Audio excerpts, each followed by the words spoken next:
but this is incredibly difficult. And if we go back to the game, he gave a check. Maybe he could still have played h5, but now it looks like the game should be back to level. Should fizzle out towards a draw. The Black King no longer attacked by two white rooks. And Tanya, if c3 goes, it's what you said, 4 versus 3, not enough. No, that's not going to be enough. And I think 28 seconds or 20 seconds in that position will be enough for Danis Lazovic to hold. Magnus can start putting pressure against that f7 pawn, but I think, again, you do end up losing c3, but just a move later. Black simply defends it with a move like f6, and then c3 eventually will fall.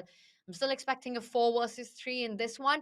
And David, if Danis manages to hold this game one with the black pieces, I think that's a dream start for the 17-year-old. That will be huge, Tanya. You're right. He's been under pressure, Dennis. Let's face it, from the off. He might have had an objectively better position maybe from the opening, but Dennis was always down on time. Magnus was trying to catch him out there. But in the meantime, there have been some extra moves, a few trades, 4 versus 3, however. And yeah, it feels like Magnus, again, applied pressure, just like Vincent was doing in the other game. But all Rook End games, are they drawn, Tanya? That's the big question. Not when you're playing against Magnus Carlsen. How many times have we said that Magnus has just outplayed his opponent in an equal position? But right now, I really like what Dennis is doing. He's doubled up on the d file to try and offer some rook trades along it, which Magnus immediately stops with the move rook a4. So no more ideas of trading the rook. But that just means that White's rooks, Magnus's rooks, are unable to create activity of their own. One of them leaves the fourth rank, and Dennis will start chasing with the idea of a rook trade. Rook f4 played. I think this one's heading to a draw. And I know it's Magnus Carlsen, and we know his endgame touch. But David, I'm predicting a draw in this one. What about you? Yes, I say it reluctantly because I want to see blood spilled on the board, but Dennis is doing everything right. Rook, double rook now on the second rank, tying down one of Magnus's rooks. And it's what you said earlier. If the double rook kind of combo disappears, if there's one set of exchanges and it's just a pure one rook endgame, then dead draw. Dennis would draw that in his sleep against anyone in the world, even against Alpha Zero. But Magnus desperately trying to cling on with both rooks. It's only the clock. That's the one ingredient that could spoil this for Dennis. I think Magnus at some point might play a move like g5 or h5 just to at least change the pawn structure. There we go. At least try to create a pawn majority, but still should be within the drawing regions here, drawing territory. I think there might be a twist or turn ahead. Magnus might get one chance. It should be a draw, surely. If Magnus gets one chance, he's going to be all over it. He's traded off a couple of pawns, which means black edges closer to the draw, but it also means you change the pawn structure. The f pawn is now a weakness that you have to keep intact, and white is able to defend the f2 pawn and put pressure on f6 at the same time by placing the rook on f4. So Dennis still has to be a little careful. And oh my god, is this the big chance? What has Dennis missed? Wow, I don't think it's even tactical. I think Dennis has just put his king on the wrong side. Dennis's king is getting caught now in the crossfire. The king doesn't have too many safe squares, and it's actually trapped between its rooks almost. Tanya, it feels Oh like my. Magnus is improving. I'm not sure where the win is, but he's getting close. And one gets the feeling that Magnus does. I don't know if you saw that, but that was a reaction from Magnus on the camera. He just had a different stance once he got g4 in. He senses it. He senses that the position has changed. His winning chances here. David, you've got to break this down for us. How does Magnus convert this? Is the f pawn just about to fall? Oh, it would have done. If the black king had moved, the f pawn would have dropped on the 6th rank. Now the big question for Magnus is to trade or not to trade. Maybe he can just go up to the 7th rank. He wants to give a check from behind. If you can drive the black king further away, then trading one set of rooks might be okay because the white king is going to march towards the black f pawn. I think Magnus has to combine an attack against the black king with an advance of his own king. And okay, he goes passive instead with one rook, but it's all about the f pawn. I think actually long term this is winning. There's going to be rook h6. There's going to be g5 if you pin along the 6th rank. I think Dennis just put his king on the wrong side. The black king needed to be on the other side of its pawn. And okay, here we go. Magnus is going to drive the black king too far away. He's And found you it, don't want to Tanya. take with the f pawn because that would mean a rook trade on the 6th rank. So he's forced to take with the king, allowing the checks on f5. This is all over for Danis Lazovic. Magnus Carlsen continues to create magic in these endgame, and look at the flawless technique. Wow, g5. I was going to say go the long way around. The white king could have walked up the board, but why not this way? And now the black king, note how it's cut off. The black king can never pass the e file. And yeah, White's f pawn now is going to cost Black his rook. Magnus Magic. How many times do we say that, Oof. Tanya? Every single game. He's done it again. Dennis resigns. Magnus Carlsen does it again and again. It is unreal, the endgame play that we see from the world number one in a position that was an absolute draw. The endgame touch, the Magnus touch strikes again. How? How do you stop this guy? David, no one seems to have the answer to that question. No, nobody can fight Magnus in that type of form, in that type of endgame. Magnus is unique in that way. That's what's given him the edge over so many years at the top of world chess. And impressive stuff. Heartbreaking for Dennis, you've got to say. But ultimately, Magnus, his perseverance paid off. And that's the small margins at this top level. Magnus takes the win, he takes the lead, and becomes an even bigger favorite, Tanya. And that's heartbreaking because Dennis had this. He had this under control. He was so close to wrapping game one with a draw. But it's never over when you're playing against Magnus Carlsen. And when the queens are off the board, it's unbelievable. The endgame that Magnus plays, just the way he squeezes water out of stone in these positions. How many times have we seen that happen? And for Denis Lazovic, he stays on the screen. He has to get ready for that second game. It just feels like, David, when you lose that kind of a game that Dennis just did, he also has to fight a battle in his own mind. Yeah, it's all psychological. There we saw the kind of victory kind of nod from Magnus as he realized he got the dub. And for Dennis, his pose, his posture rarely changes. He rarely gets flustered, but if anything is going to get under your skin and really irk you as a chess player, it is losing a drawn endgame. So for Dennis, it's about recovery. He's still in it. It's a long, long match, as you mentioned earlier.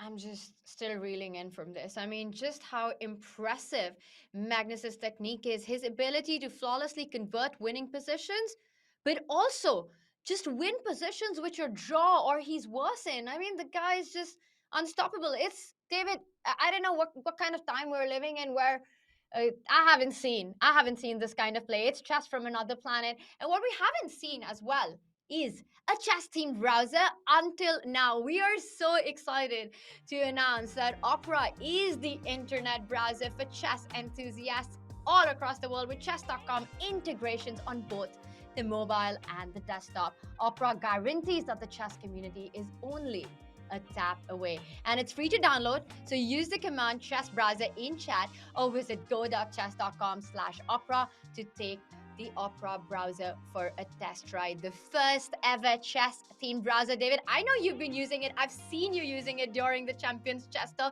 You've been having some fun with Opera. In general, but I especially love the Opera browser. I have been known to play some sneaky blitz bullet games at work when people aren't looking, and this is the perfect one for it. Yeah, you have a special inbuilt chess.com kind of tab that you can close if your boss comes nearby. So if anyone who's watching this sneakily at work, this broadcast, then yeah, this is the browser for you.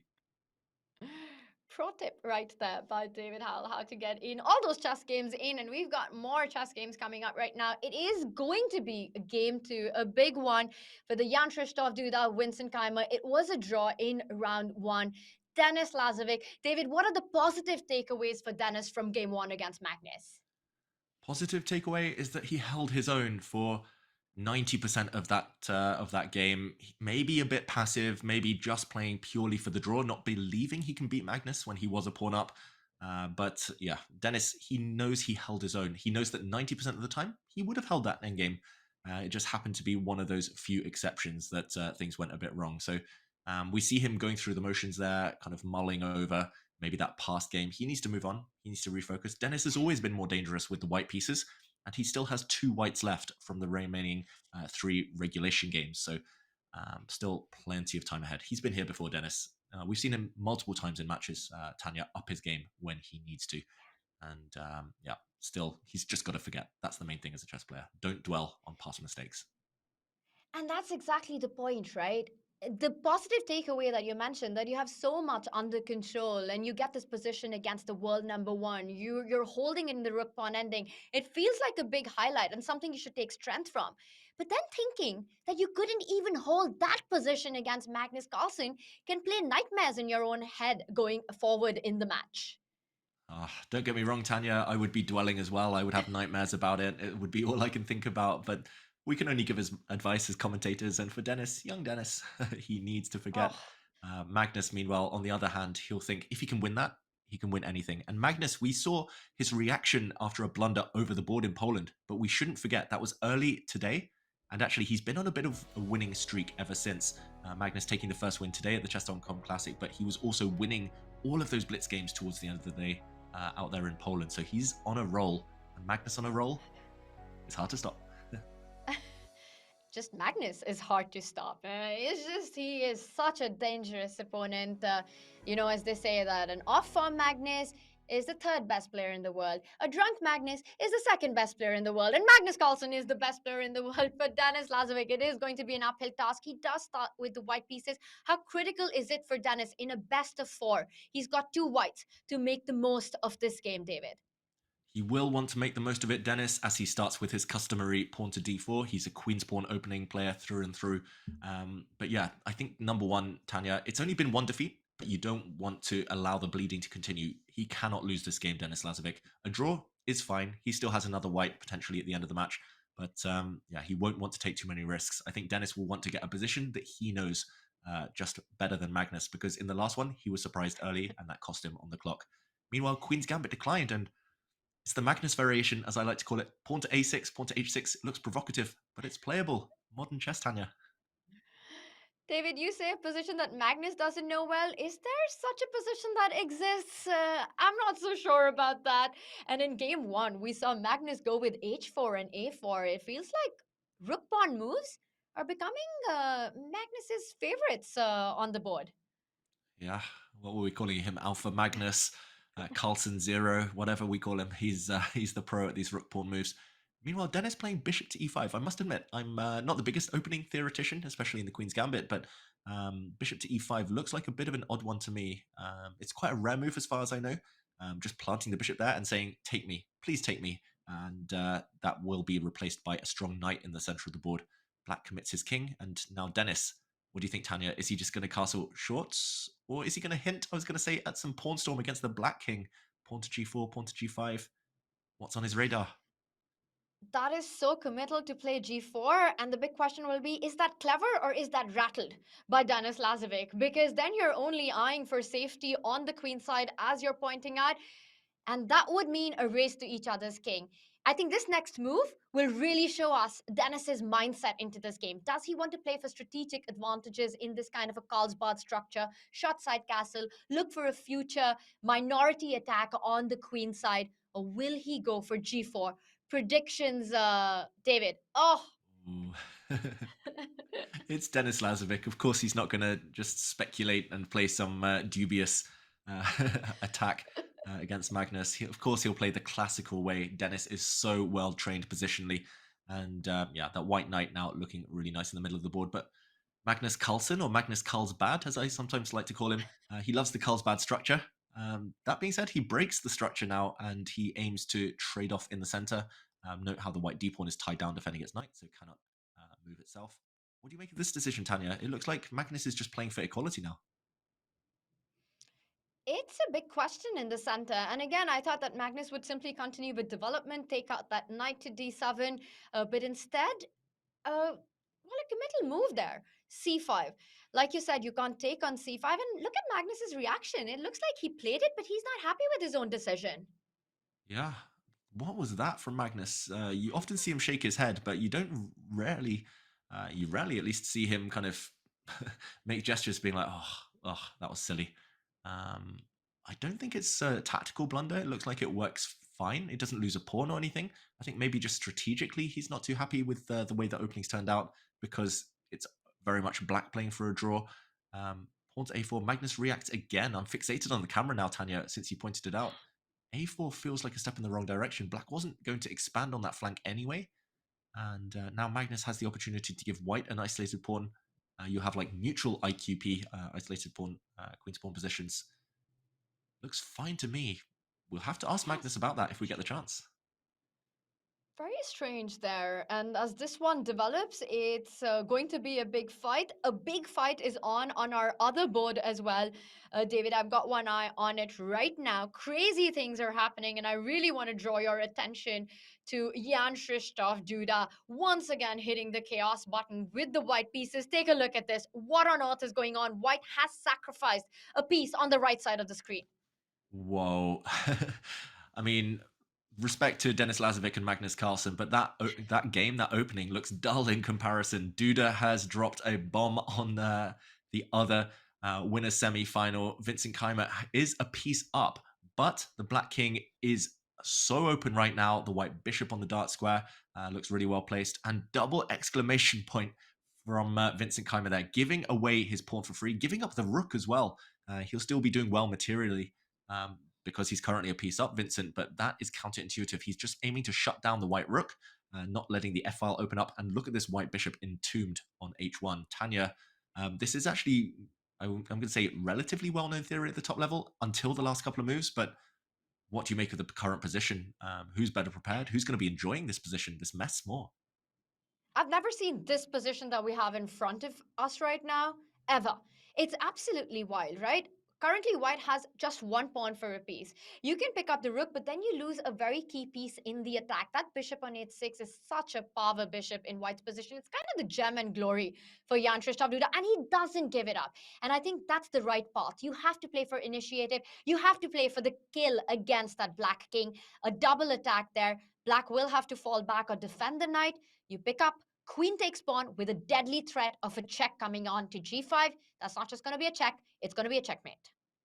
Yeah, huge two-move threat here. Vincent kind of all I can do is watch the cameras now, just kind of nodding his head there, like, oh yeah, that's a good move. Now I have to defend. I'm expecting, like you say, the Black Knight to drop back, and if we jump in just for a second, as Jan Christoph Duda makes a T for himself, then Knight to C6. I'm expecting Queen takes E3. I love showing checkmates on the board. This would be deadly if White gets one or two more moves, a Queen check.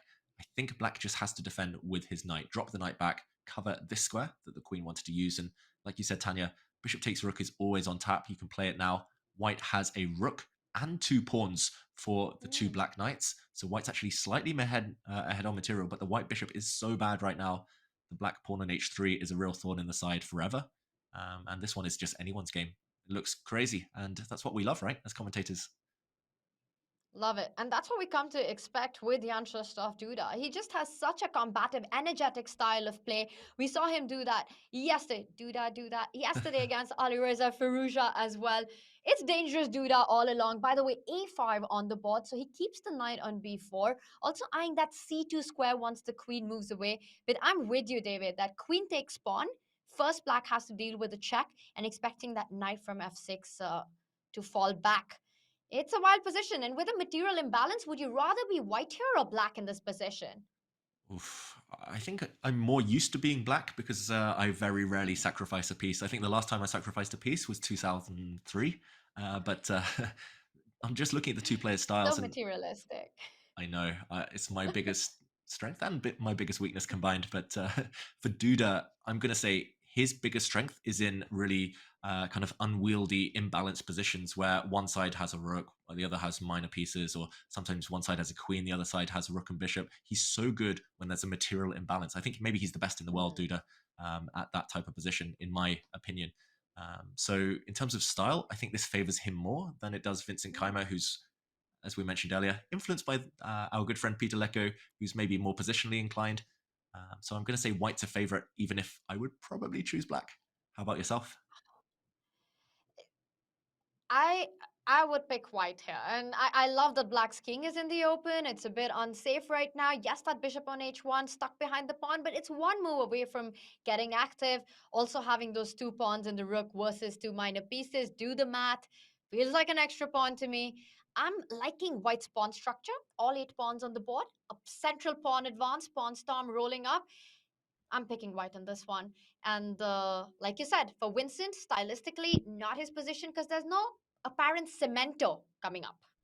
Ah, Peter, where is he when we need him? Cemento. That is what both players might be looking for in the near future. Tanya, this is shaping up to be a really fascinating encounter, I've got to say. But maybe we just zoom out temporarily to the bird's eye view. It looks like both sides just improving their pawn structure and their pieces in the near future. The Magnus game has evolved. There's been a lot of action, a lot of exchanges. So I'm quite keen to jump over there and ask your opinion whether you think Magnus has been making progress, level material. But what do you make of this pawn structure? I'm quickly trying to do the math here. It's equal number of pawns, the material balance is there, but there's a pin along the d file. That last move by Magnus pushing the c pawn, attacking d4. It's a question that needs to be answered. Expecting Denis Lazovic to simply slide over with the rook, put the rooks on the d file. I think rook from a1 wants to come over to d1. Tina, it feels like it's quite balanced so far, and I think Magnus has managed to keep things under control. No rook d1, but d5. Is that an attempt to keep more tension on the board? Yeah, it looks that way, Tanya. I agree. Maybe one of the rooks to D1 most likely would have ended in a draw. But Dennis knows he's behind in the match, knows that he has the premium of the white pieces. So, yeah, I do feel, though, this could backfire. I can imagine a black rook landing on B4, black bishop coming out to B5. White's queenside pawns are going to come under some serious pressure. And wow, Magnus doesn't even care about that flank. He's going for the center. He's going to push his pawn even further forward. Um, yeah, I've got to say, I don't see any danger in Black's future. I think Yeah. Dennis, he's got to control this game somehow. He's got to escape with his life in this one. Um, Tanya, am I being too biased? I'd pick Black. I fully get what you're saying, and it feels like it's all turned around with this last move d5 because Magnus is all over the board right now. He's got this pawn stam on the king side. You can imagine an f4 coming in as well with potential ideas of creating a passer with that e pawn. He controls the open b file, the only open line.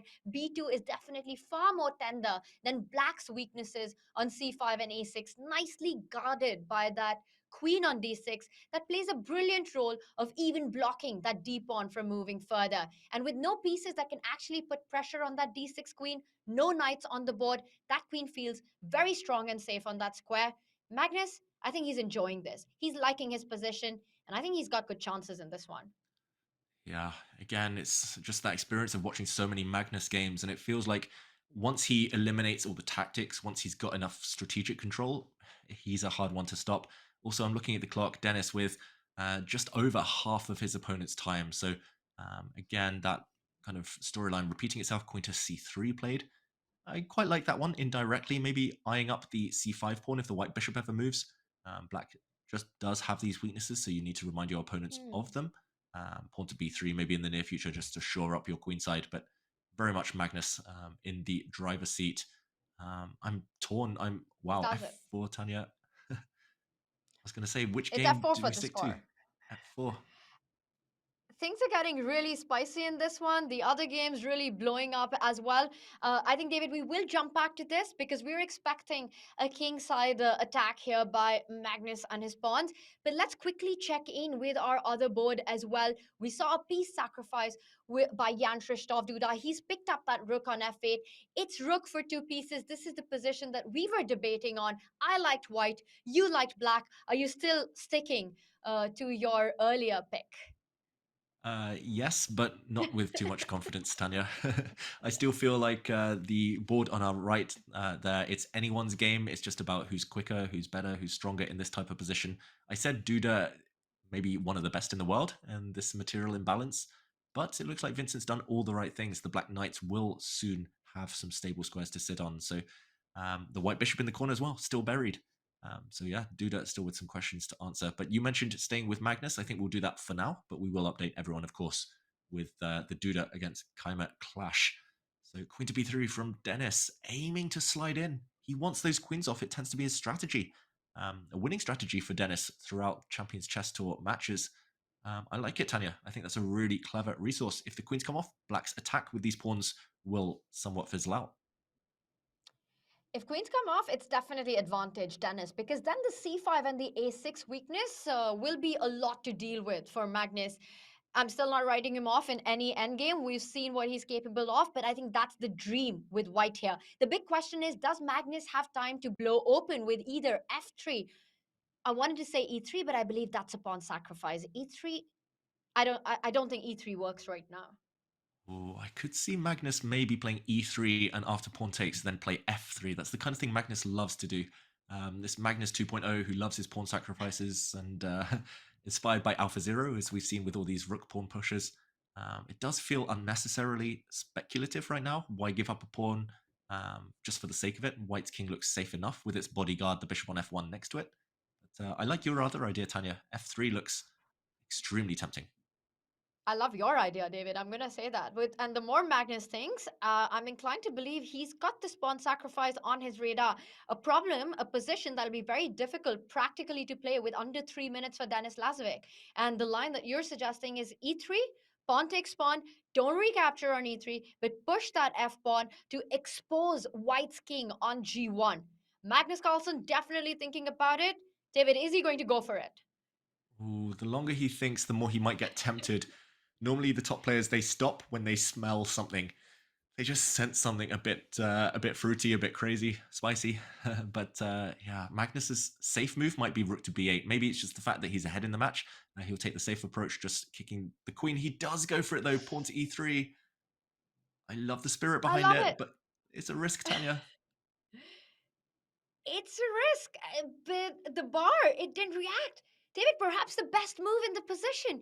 E3 really creating his chances. We've got a game for all three results. Magnus doesn't want to play safe. He doesn't want to play cautious chess. He's going for it. And F3 incoming. It's got to be F3 at this point. Yeah, the blue arrow made its appearance. The computer agrees f3 is best. And like you said A, you've got to say B. Magnus is a pawn down, but the white king now being shorn of its protection. Wow, this is crazy. And actually, Tanya, I've got to thank you. I would never have found f3 here if you hadn't said e3 first. E3 was not even on my radar. I saw that square was protected. And then, whoa, e4 given a question mark, f2, the blue arrow? I would never have said this one. That is crazy. That is difficult. What's the idea, Tanya? I think the point is, David, after f2, white is forced to take with the king, and you come in with your queen taking Ah, away the g1 square. Queen to h2, and I'm already threatening some deadly checks on the f file. Could that be the killer plan here? f2, king takes pawn, come in with your queen for the kill on the king. wow, Tanya, I think you've nailed it. I think you've spotted it, but that's so difficult. This is where the players, of course, they don't see blue arrows, they don't see bars. To give away a pawn kind of for free, a second pawn actually with a check to lure the white king forward and then to come in with the black queen, that would be, I mean, another He's level of finding it. genius. He's finding It's this. tough. He's I not think so. missing it. He's gone f3, David. f2, it's gonna happen. It's gonna happen. Oh my God. Magnus Carlsen, I mean, he's capable. If anyone's capable, he is. But pawn to f2, you can tell by the pause, Tanya, the long pause. Oh my God, he's played it. He does it. He does it. Magnus Carlsen goes on finding the best moves in the position, and the queen lands on h2. Wow, I think I would never find that in a million years, and I think most grandmasters would never find that, especially in a kind of blitz rapid game under 3 minutes on the clock here. But Queen H2, that's the star move, Tanya. F2 check.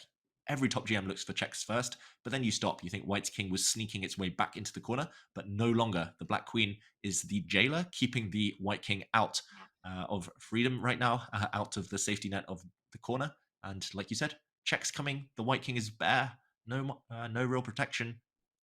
It's a big investment though. White's 2 pawns up. Yeah, If he 2 pawns, survives, yes. Dennis wins. David, you're being too humble there by saying you wouldn't find this. I think if I could spot Queen H2, you would play this in the blink of an eye. That's just you being too kind right now. Maybe in classical, but no chance in blitz or rapid. No chance. I would actually think that this is ideal for bullet and blitz because king's safety is of paramount importance right now. And with just a minute on the clock, look at that. You're so inclined to make big mistakes, and Magnus once again playing all over the board. We were looking at a check. He's eyeing the b2 pawn first. Yeah, this poor white king is getting hit from every single angle right now.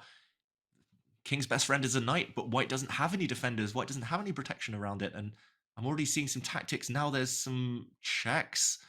Where's the white king going? The blue. Oh, that darned blue arrow. Rook to b4. That's a tough one, I've got to say, Tanya. But just Yeah. trying to capture this pawn. I think Magnus is going to find that one. Rook Ooh, f8 check. That is the most human move in the position. You put the king in further danger, and Magnus sacrificing a third pawn in this game. oh my god, who cares about pawns? He's trying to rip open the black, the lines for the black pieces. It's all about the B file right now. If the black rook gets in, checkmate, or win a material, game over. C4, rook takes pawn. We should mention walks into a pin. The black bishop comes to life and wins material. This is another level. This is game of the tournament so far, or at Oof. least in the winners' semifinals today. Tanya, B takes C4. Surely there's a check. Surely there's a knockout blow now. Rip open the B file, and that's going to be rip for the king very soon, is the kind of feeling that we get. Dennis's king out in the open, the rook's coming in, all the heavy pieces in the attack. David, with three extra pawns guarding the king right now, c4, d5, e4 is the big shield. But is it going to be enough? Wow, the White King, it's needing all of its best warriors around it, defended by these pawns, as you say, Tanya. If the queens come off, White wins. Game over. 3 pawns to the good. But wow, Magnus is trying to get his pieces in and behind now. And Dennis, 26 seconds. Defending is the hardest thing in the world. Queen c1, only move to survive. He doesn't find it. Magnus is winning, but how? Oh my gosh. He's Bishop to finding this. c2 check. And then rook b3 if you capture the bishop. You win the queen on e3. Magnus Carlsen doesn't miss this. He's going to play bishop to c2. David, he's got this one. He I think he sacrificed 3 pawns. He's going to sacrifice the bishop for the win. He has to. He has to find it. He has to play it. There's nothing else. And White is actually consolidating with the extra 3 pawns. If White gets more time to play like Bishop F3 or Bishop G4 to come in with a check, White is going to win this game. So Magnus, he's shaking his head. Magnus actually hates winning queens, by the way. A little tip I should mention about him. Here, White would get a rook, bishop, and still maintain pawns for the queen. So Bishop to C2, check. Will he find it? I, I'll show it if he I think, doesn't, but Bishop C2, check. He's got to play it, Tanya. David, I think he's going to find it, but it's about evaluating that end position. Bishop c2, you give up the bishop, you give up the rook for the queen, you're down 3 pawns already. It's about how Magnus Carlsen evaluates that final position. Yeah, but if there are no other options, then you have to go for it. Magnus now about to tick under the 1 minute mark. Dennis has been under for a long, long time. But amazing defense, I've got to say, from Dennis. It would have been Amazing. so easy to collapse in the face of these shocks, these kind of throwaway sacrifices. Tanya, Rook F2. What is that? Oh my god. Don't even I'm see. shocked. Wh- Queen Is takes that Rook. is that legal? Is that legal? Can you play rook after in this position? Queen takes Rook. Dennis finds the best move, Queen C1. I'm still What trying was to queen work out. takes rook? David, really quickly tell us what was wrong with just picking up the free rook? Okay, it's Magnus's move. We're going to dive in very, very quickly. Just backtrack here. Queen takes rook would have walked into bishop c2 check and mate in 6. Rook takes c2, rook b3, queen g5 from Magnus Carlsen. This is another level, and checkmate. We'll jump back to the game, though, where the players are throwing the moves in. Dennis has won a rook, but Magnus has given up material, and Magnus is going to win the white queen. What's happening here, Tanya? Is Magnus winning? There's still so many pawns left, though. It's queen and bishop for 2 rooks and 3 pawns in the center. Magnus has to fight against that white king. Materially, it's still looking good for Dennis. If the pawns roll down the board, that would be chances Dennis right now. But with the attack against the rook and the king, it's difficult. Giving a check, the rook has to fall back. Another check. Wow, this is so easy to get Hanging by a confused in.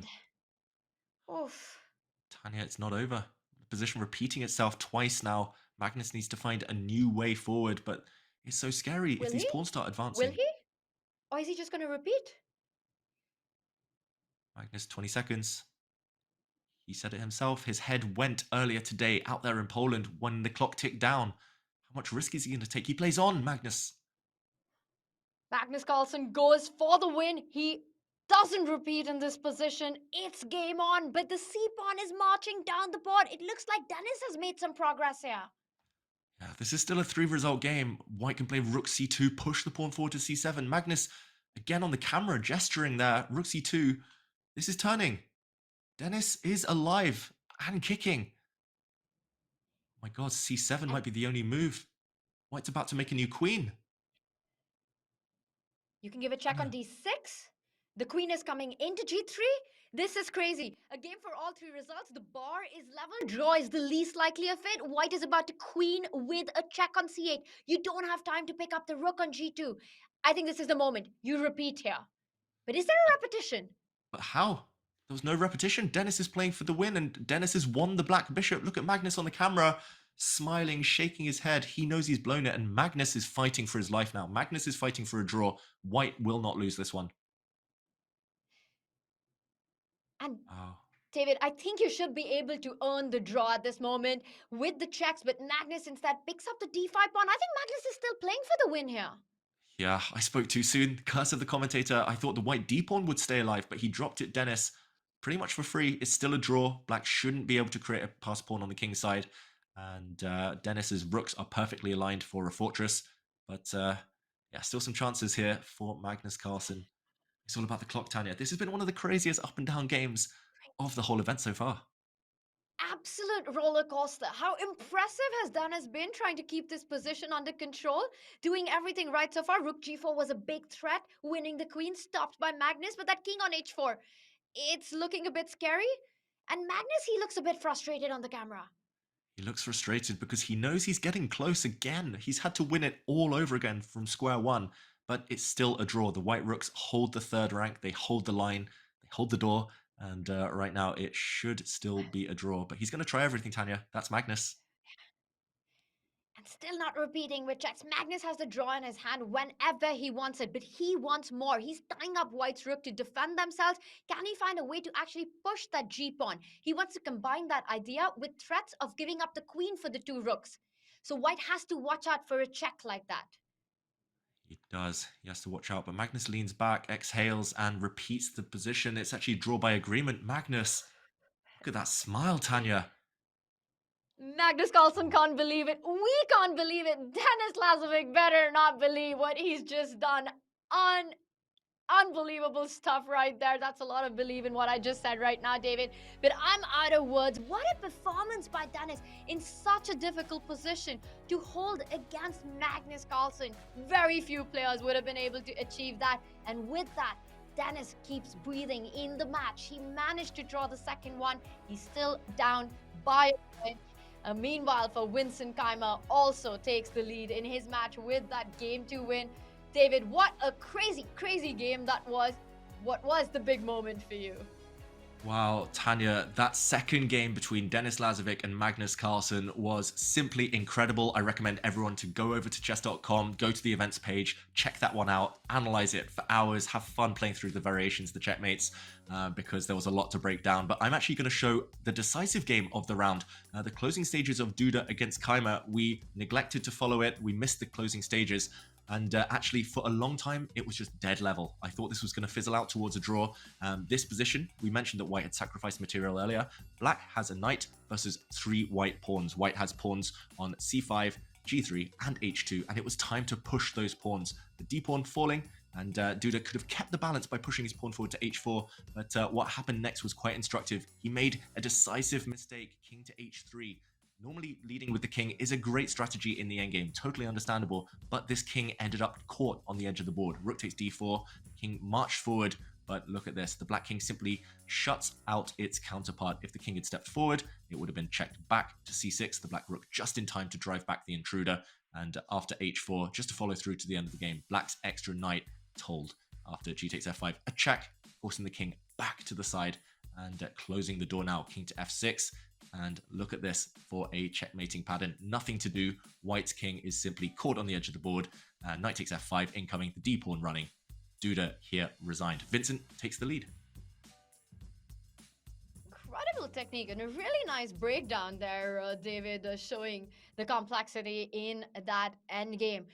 I'm still thinking about the madness that was shown by Magnus on his board against Danis Lazovic. What a game that was. That's 2 games in the winner semifinals in the books. We've got 2 players taking the lead, Vincent Keimer and Magnus Carlsen. And with that, we've hit the halfway point in these matches.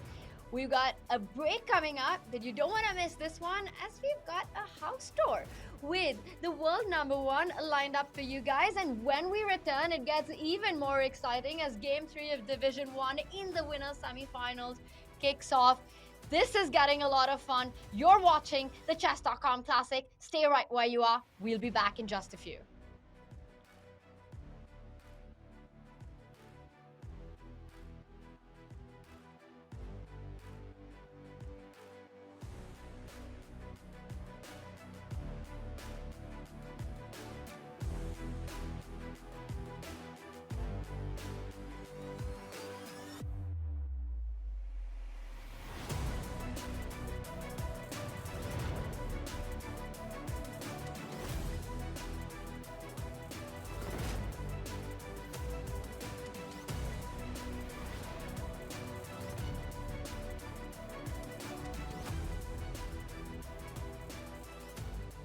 Hi. Welcome to my humble abode. Follow me. So we're here, we have the kitchen, clean as usual. What's in the frame? Yes, this is basically a gift from that I got for Christmas last year. It's simply a cutout of the table when I was top of the Fantasy Premier League worldwide rankings in the good old days. What's it like this year?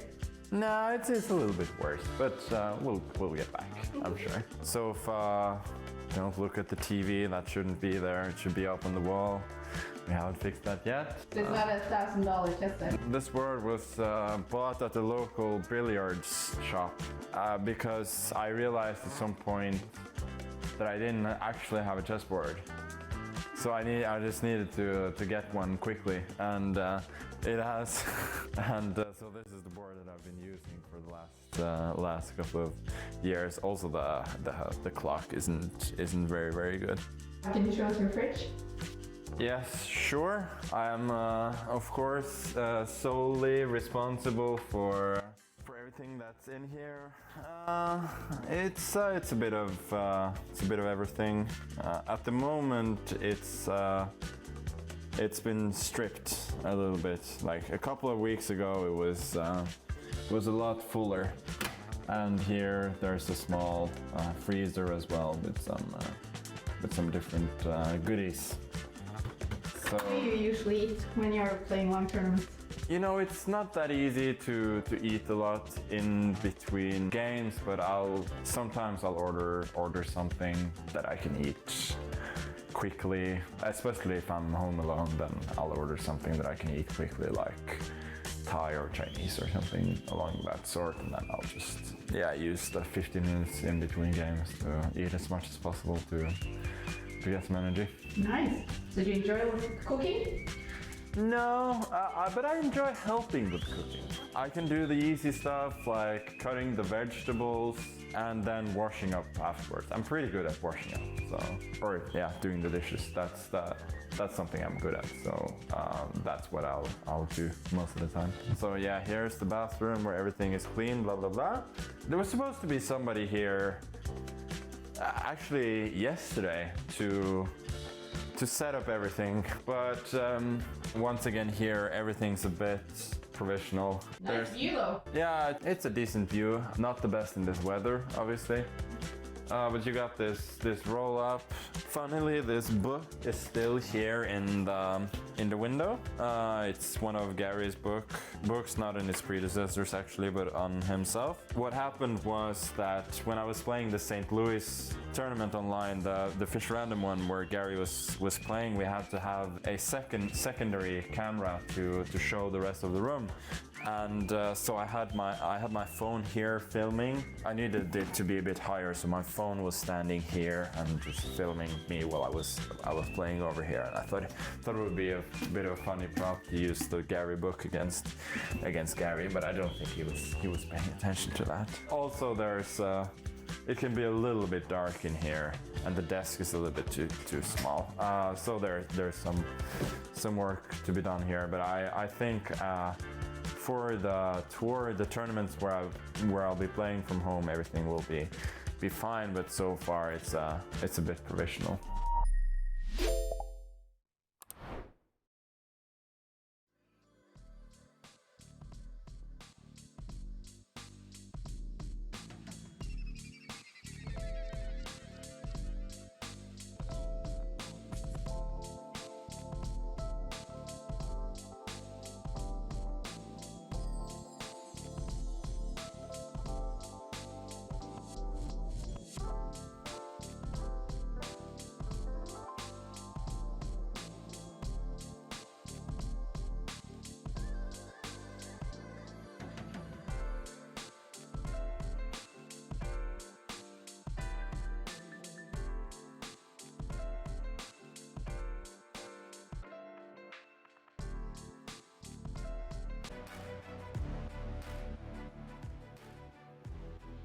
Magnus Carlsen sacrificed more pawns and pieces in that last game against 17-year-old Denis Lazovic than most people do in their entire lifetime. He chased his king to the center of the board, but Denis survived. He survived with a draw.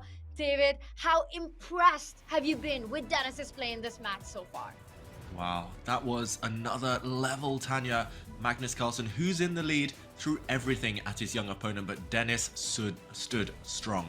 He he just took all the pieces, basically just curled up and put up that wall of defense. And yeah, incredibly impressive. He's earned another shot at the world number one, Denis, and he's still in the match. He's still in the match. 2 games to go.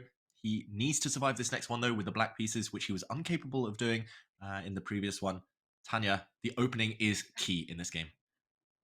Absolutely, and that's wise strategy. Keep things under control as black and then go all out in the final game with white.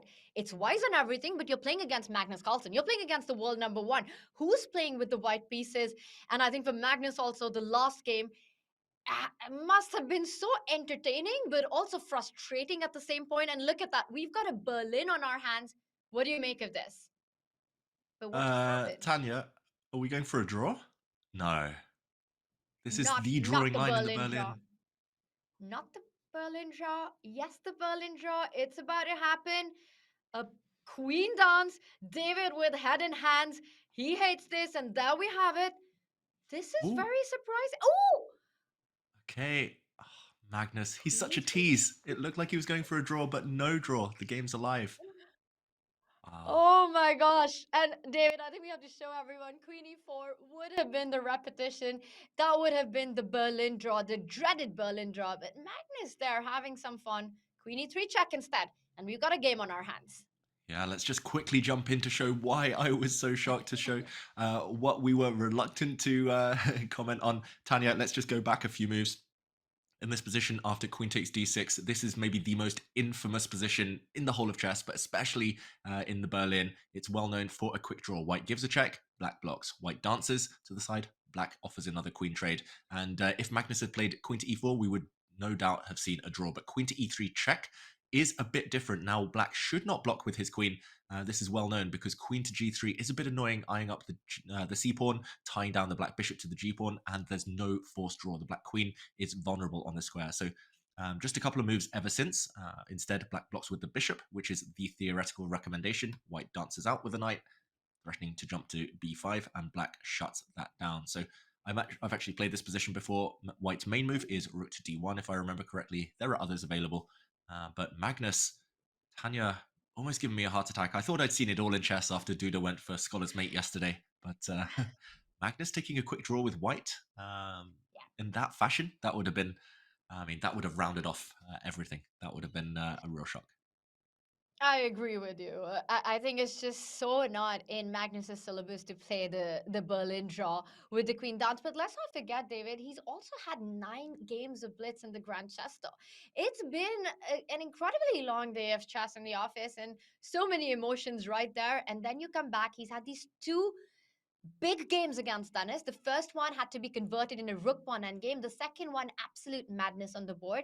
So this shows some gutsy decision by Magnus to try to win against the Berlin in this fashion with the move queen e3. But how much chances does this really offer? How much of a game is this really with the symmetrical pawn structure, black having the bishop pair? Does white really have something to play in this position?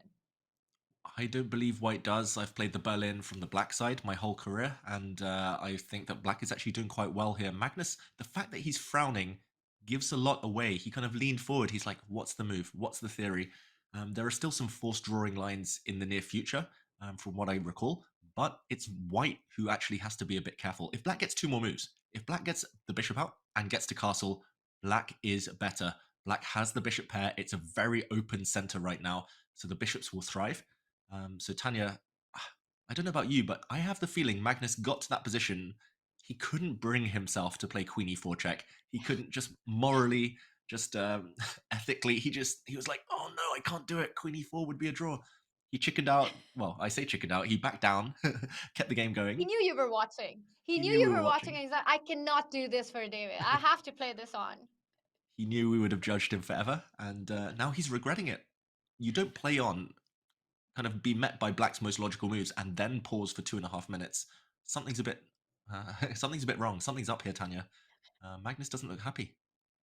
No, he doesn't. And you can see it so clearly on the camera. And there's also like these flashbacks that you're getting from game two as well that you need to leave behind. But it's been such an adrenaline fueled game, that one. Both players need to leave it. And this is such a different position, suddenly a very calm position that you need to be a little careful about, but from a more positional perspective. For example, the move that you suggested, rook to d1, David, hits the queen. It feels like the most natural move in the position. But then the ball's in black's court. You could sidestep with a move like queen c6, and then suddenly we're looking at the activity of that f8 bishop actually landing to c5. The double bishops suddenly start playing in the game, and it feels as if right now nothing's happening, but white plays imprecisely, a few inaccuracies, and Dennis could take over the initiative in this one. Yeah, Dennis is definitely still within his preparation. He's also a habitual Berlin defense player. Magnus does indeed eventually attack the queen. The black queen sidesteps, as you recommend, Tanya. The best move, I agree. And now queen to g3. And this is aimed at tying down the black bishop to the g7 pawn, but the blue arrow makes an appearance. Black's best move anyway is a Oh my sacrifice. god. This is well known. This is known to Berlin defense players. I think Dennis is going to play it. How quickly he plays it will make it really clear how familiar he is with the position. It was Magnus Carlsen sacrificing pawns after pawns in the previous game. It's Dennis's turn to return the favor. Bishop d6, you give up the g7 pawn to go longside castle. You put your king to safety on the queen's side and thank Magnus Carlsen for opening up the g line for a further attack. Dennis goes for it. Magnus refuses the sacrifice. Yeah, Magnus is in damage limitation mode. He just wants a draw now. He's regretting not bailing out with queen to e4 check earlier.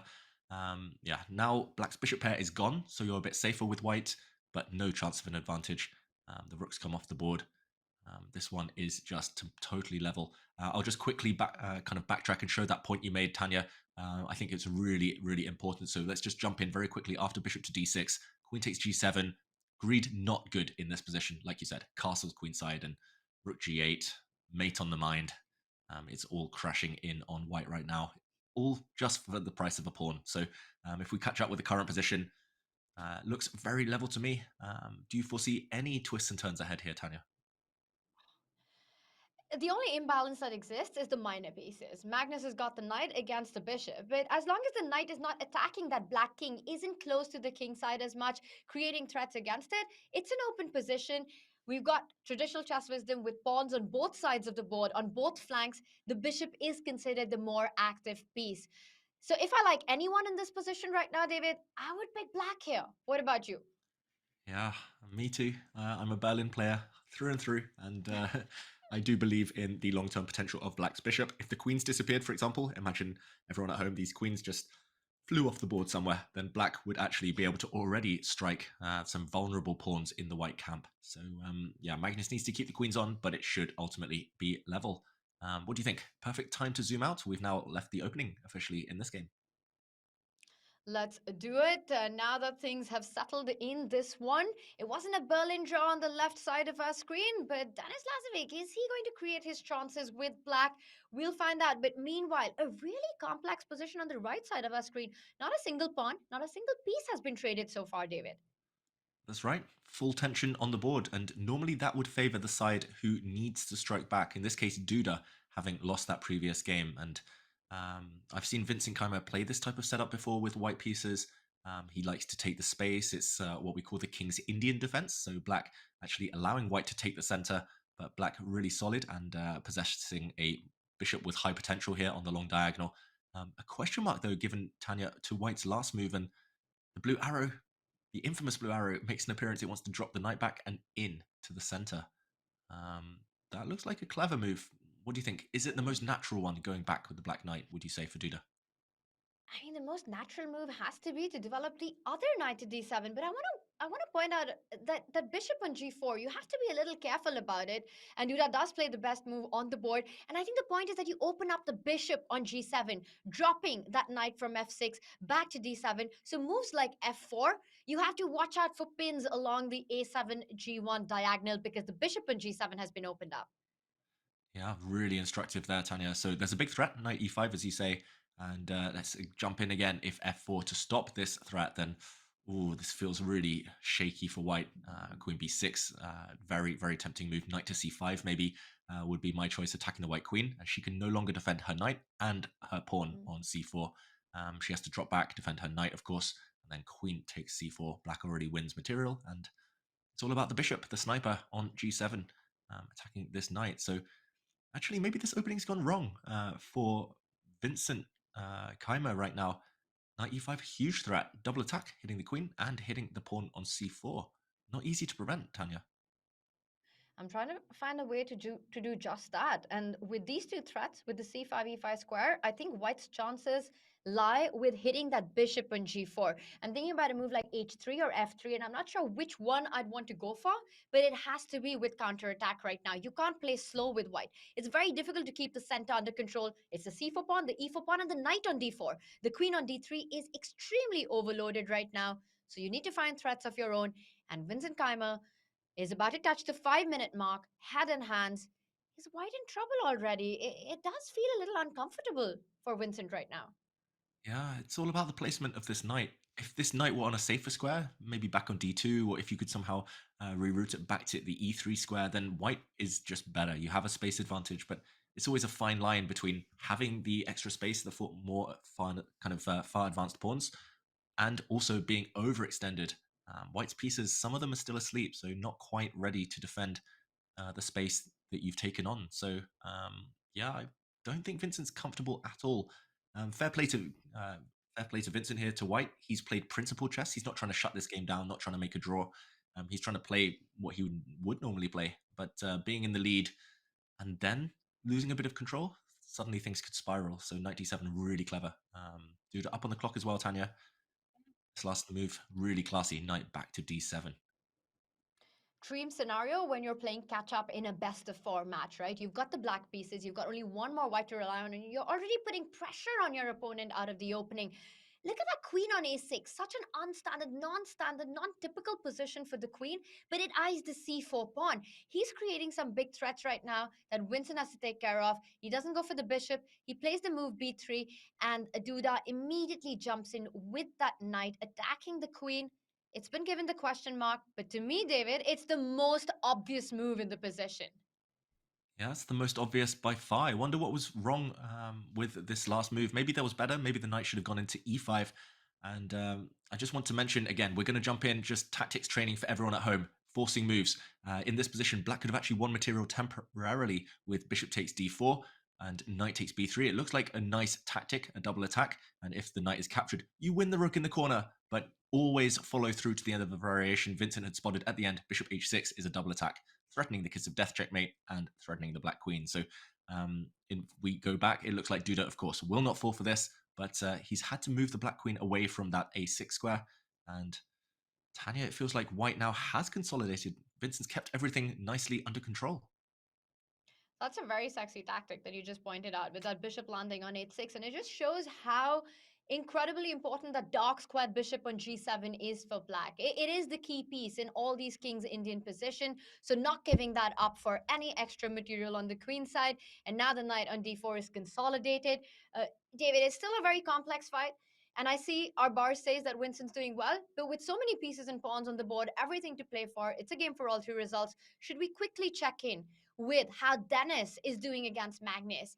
Is he managing to hold his own with the black pieces after two absolutely crazy roller coaster games? This is the game three fight, and that's the left side of our screen. And take a look at that. It's an end game one more time. But once again, Magnus's piece is looking more active than the black counterparts. The bishops are off the board. How holdable is this rook pawn endgame? Ooh, this one is more holdable, I believe, for Denis Lazovic, even than that first game, which he should have drawn. Ultimately, Magnus weaving his magic. Tanya, game one was Magnus magic. Game two was Magnus madness. This looks like the Magnus massage. I don't know. He's trying to get a small advantage, but ultimately, the White King is cut off on the e file. Should be a draw. Um, I don't And believe Magnus can do anything, is that even an Magnus. Is that an offer for a repetition? With rook c5 that was played king f6, it repeats the position, and I think we're heading for a draw. So, David, I think you were on point. Magnus refused the Berlin draw with the queen dance in the beginning, but I think we're going to see a bit of a rook dance here. Yep, rook c5 by Magnus would be an instant repetition. Oh, wow, he plays on, keeping the game alive. But we should get used to this, Tanya. He's really teasing us, Magnus. He's teasing Dennis as well. He's like, oh, draw, I'm going to dangle it in front of you, and then I'm going to snatch it away. But it still looks level to me. Why is And he I think playing on, this Tanya? is, yeah, that's the question that we always ask ourselves and get the answer at the end of the game, David.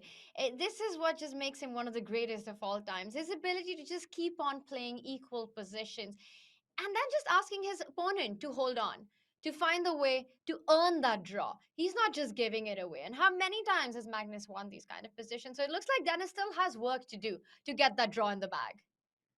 Yeah, Dennis has work to do. I was going to say just sit passively and wait, but he's allowed the white rook in, which is a bit counterintuitive. I thought the black rook could just sit, do nothing, and the white rook's never getting in. Even rook to d8 by black would have been a nice move on the last turn, but rook e7 now, you could see where the massage starts to get a bit uncomfortable. The big weakness on b7, if the white king ever gets in, then it's got a clear path forward. So Dennis needs to keep the door shut. How does he do this, Tanya? The question for Dennis to answer, and as the clock ticks lower, you're playing on those last few minutes, it becomes even more difficult to answer. Well, right now, the rook is doing a perfect job for Dennis. It defends the b7 pawn, and it stops Magnus's king from gaining activity. You don't want to put that rook on d7. It might look like you're coming in with the open file, but that would just allow a Magnus's king to find itself in the game. So far, I think Dennis has done a great job. But it's still never over when you're playing against Magnus. And now Dennis keeps on shuffling around with the rook. David, this has to end in a draw. I mean, if Magnus wins this one, I've seen everything. Yeah, I don't think Magnus is winning this game. Dennis is actually trying to force the issue. He's attacking the a5 pawn. Magnus does not want to advance with b4 when his pawns would have become weak. So this is the second time we've seen this position. Rook back to f8, I believe, would be a draw on the spot. Magnus, is he going to do it a third time? Dennis waiting for the decision. If not, the black king will centralize, and Magnus is left without a king. I think it's time to bail out. There we go. It is a result. It's a draw.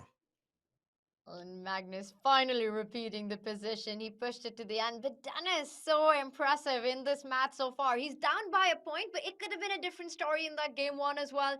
Now, the final rapid game, a must-win one for Dennis. And David, crazy things are happening in this one. This might be match over for Jan Krzysztof Duda. What's going on here? He's down a piece. Wow, it looks like we've jumped in just at the moment when Duda, I'm not sure whether he blundered or whether he sacrificed a piece. He's got 2 pawns in return. So black has a bunch of pawns for the piece, but look at the black pawns. They're not advanced. They're not scary.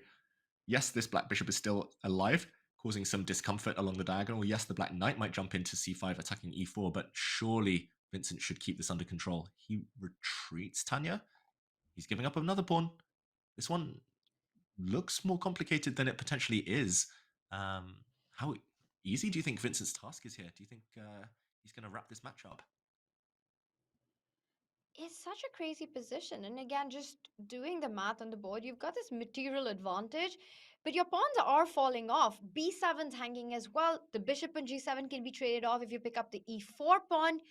Uh, I see the bar, but David, I think practically it's not as easy as the bar seems to imply. Black will have a couple of pawns for the pieces, and I'm trying to do the math quickly. If you pick up the E4 pawn, you lose the B7 pawn, you lose the D5 pawn. That's a whole bunch of pawns for the piece. It is at least temporarily 3 pawns, but I think it's just about the white knights jumping. It's actually, the more I look at it, the more I like Vincent's last move. It's just about getting rid of black's best piece, the bishop on g7, the Oh, king's Indian bishop. And also, yeah. watch out, bishop takes g7. There might be a switch, rook h1, and an open file, an attack against the black king. I just spotted that as well. As you're about to say, it might not be about the pawn on the queen side. It might be the king on g7 that comes under fire, which is why that Jan Krzysztof Duda has taken a pause. I don't think you can pick up the pawn on e4. Bishop takes bishop, rook h1, follow it up with a check on h6. The queen and the rook lining up on the h file. That could be over on the spot. And rook takes pawn, queen takes pawn, sorry, will be a huge threat after that. Yeah, queen h6 check. I mean, after h5, there's already, I mean, just driving away the black queen, and there's already going to be tactics galore. Rook takes h5. Just, yeah, as you say, the black king is simply doomed. This will end in a checkmating attack once the white rook joins in. So Duda, he's up against it. He trades off bishops on his own terms. Now he brings his knight in. This is the current game position. But yeah, you got to Rook believe it's only h1. 2 pawns. Come on, Tanya. Knight c5 played, and I was just wondering, can you go for the same idea here, David? Can you just line up on the h file and start looking at mating ideas like we've been pointing out? Rook h1, you don't care about the e4 pawn because you're coming in with your queen. I love it. Look at Duda on the camera as well. He's dreading that idea. I think Vincent can switch focus, switch flanks, and yeah, he's beaten us to it. Rook h1. Oh, f6. Never play f6, but here you might have had to. The black rook will aim to defend along the 7th. Rook h4. Vincent's flying right now. e5 threatened. Attack on the 4th rank. This is the final stages for Duda in this winners semi-final. In the winner's bracket, because if he loses this one, he drops down to his final strike in the loser's bracket. And you can see it. Jan Krzysztof Duda, he's giving up on his chances, not looking confident at all. Rook h4, you pointed out e5. The rook from a1 can also join into the party with rook h1 coming in. Right now, Duda plays e5, inviting an en passant, but I think white can just continue with the plan. Double up on the h file, start attacking the black king. Yeah, I think all roads lead to Rome right now. You can capture en passant. You can even capture this pawn. You can start with a little tickle, rook c1, drive the black queen away. Yeah, or you can just go straight for the kill by shuffling your rook across. Yeah, Tanya, it just feels like Duda. I mean, his path here. He defeated Dubov. He defeated Aronian. Defeated Firouzja yesterday. He's great against these attacking players. But against Vincent, who loves keeping control, maybe a bit more strategic, Duda's been struggling.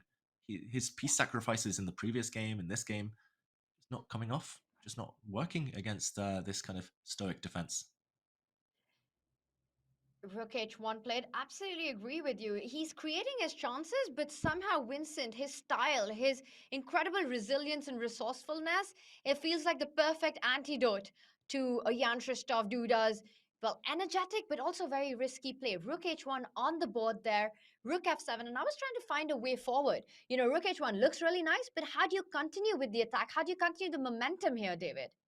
Yeah, I was going to say you can play queen h6 and kind of threaten some queen takes g6 check as mate sacrifice, but he switches focus back to c1 this time. Yeah, I think he's played it in the wrong order. Now black can at least defend his pawns. Okay, he's coming in. He's trying to play on all flanks here, Vincent. 12 seconds. Maybe that's the only potential hurdle for him right now. It's not over. It's not over. It's not. It's really not over because once again, black has got 3 pawns for the piece. If you're able to safeguard your king, that's more than enough compensation for the material imbalance right there. G5 being pointed out, trapping white's queen on h6 is the best possible move. But David, that's a tough one to play and not a human one at all. Yeah, g5 there it would have caught the white queen looking a bit embarrassed on the edge of the board, but like you say, really, really unnatural. And the problem with what he did instead, d5, is that the white rook now has switched the whole way across, swung over to b4, and is getting in and behind. Yeah, that g5 move was anti-positional, not very human at all, as you mentioned. So, fortunately for Duda, it looks like he's the master of his own demise in this variation instead. Yeah, hard to imagine the pawns counteracting the piece here when black's king is so open. Look at Duda the head as shaking well. his head. Yeah, he knows that this is getting very dangerous, and now he's under 20 seconds as well. But David, I think the clock is crucial here. You pointed it out. With under 10 seconds, is it going to be enough for Vincent to convert this position? It's all about the attack against the black king. Is there a knockout blow? The other rook is about to come in with a check. It's coming in with a check. There's actually knight e4 next move, Tanya. King f7. There's no check on b7, so you deflect the black knight away. Oh, he actually took on a4, and rook b7 here as well is decisive. Knight c5 incoming next. It's all about disaster on the 7th rank. Knight c5, look at that exclamation point. X-ray vision. And surely now he's just going to wrap up this victory. He actually trades everything off Vincent. Maybe there was cleaner. Now the black pawns are still very strong here, Tanya. Are we going to see another turnaround? It's once again not over, and it looked like it could have been wrapped up in just a few moves, but the clock tells. The 17th piece on the board is the weakness right now for Vincent. Both players playing on 5 seconds. Jan Krzysztof Duda trying to get some tricks in with his pawns rolling down the board. D3, the knight on F3 is under attack. Not easy at all to convert this one, playing on your last few seconds. E4 incoming. Yeah, I was singing his praises, Vincent. I think there was a knockout blow, but no time simply. And the White Knight is the best defender right now. It's so good at blockading pawns, but is it enough? It's 3 pawns against 5 pawns. The White Knight is the difference. Oh, he's getting his pieces forward though, Tanya. I think he's found it. I think he's got the best setup. The White Knight surely comes forward now. White A pawn's running. He's 2 squares away. Touchdown.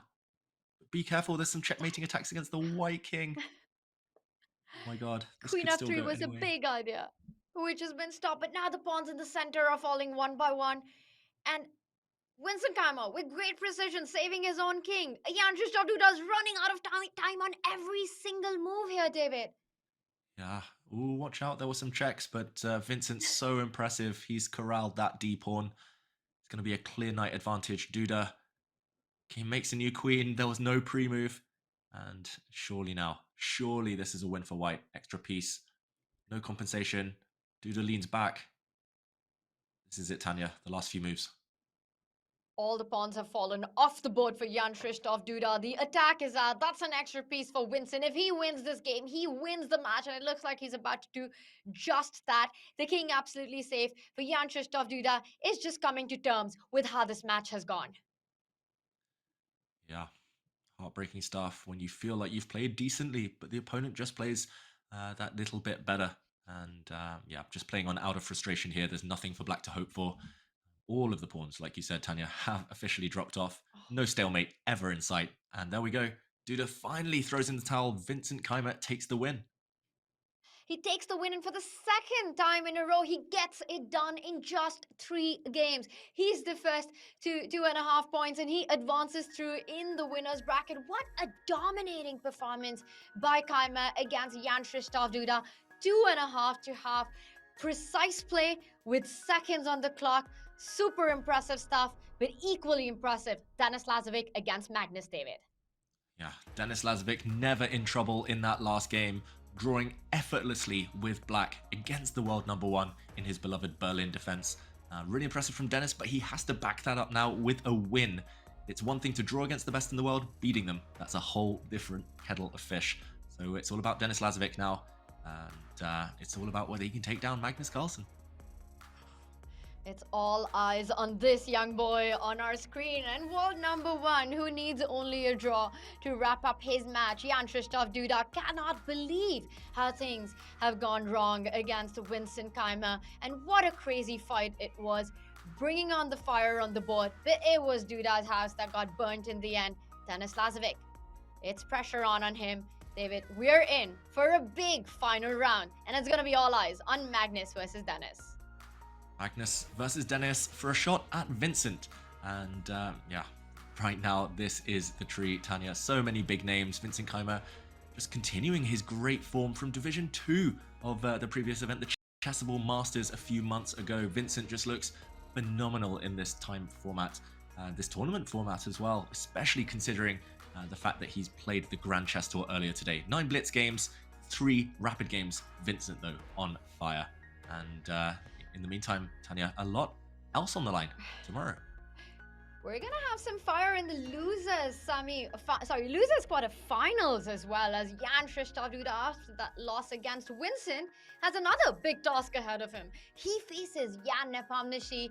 Both players on their final strike. One of them will be eliminated. One will go through to the losers semifinals. This is shaping up beautifully, David. Yeah, beautifully. It's all poised. So much on the line. Duda, he's earned that second life. He's been so impressive. Tough setback today, but I'm looking forward to those clashes tomorrow. In the meantime, Alireza, Tanya, he was joking about how he's already started preparing against Denis. He just assumes that Magnus is going to wrap this up, but I wouldn't be so quick to judge. I'm not so sure. It feels like Denis has a few more tricks up his sleeve. He's really upped his game this last couple of rounds. And not just on the board, right? He's shown incredible mental fortitude. After losing that first game from a position that was drawn, he comes back in the second game to really fight out a difficult battle against Magnus. I mean, so many of us will get checkmated in that position just instantly. Magnus sacrificing, throwing everything that he's got at Dennis, and Dennis really holding his own in that second game. And the third one as well, a confident hold by the 17-year-old. It's one of the hardest things to do against Magnus Carlsen. He's done it so far, but the biggest task lies ahead of him. It's the final rapid game. He needs to win with white to take it to Armageddon. David, what is the strategy, the approach that you're expecting from Dennis?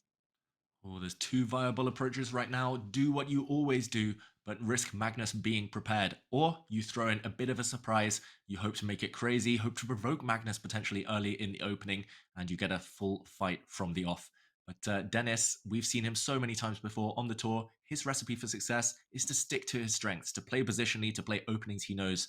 And I have no doubt that he's going to fall back on his favorite approach.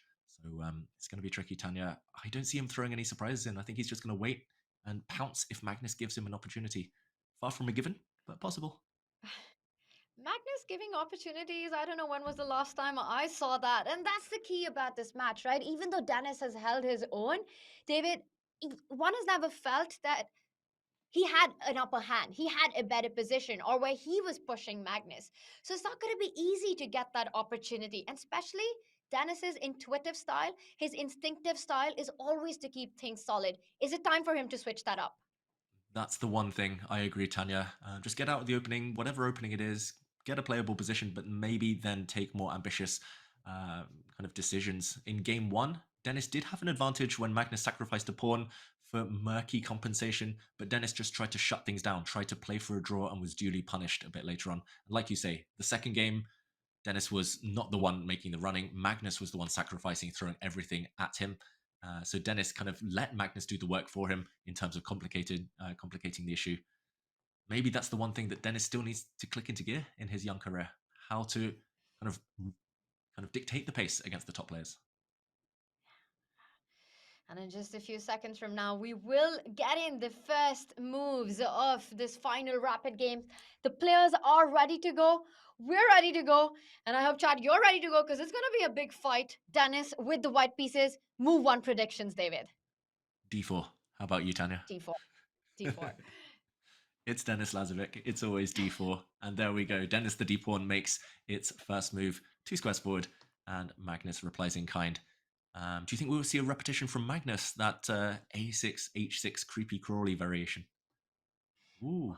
Oh, we have a London with us. Okay, no Queen's Gambit declined this time. It's actually Dennis who switches things up first. And Dennis had this position yesterday.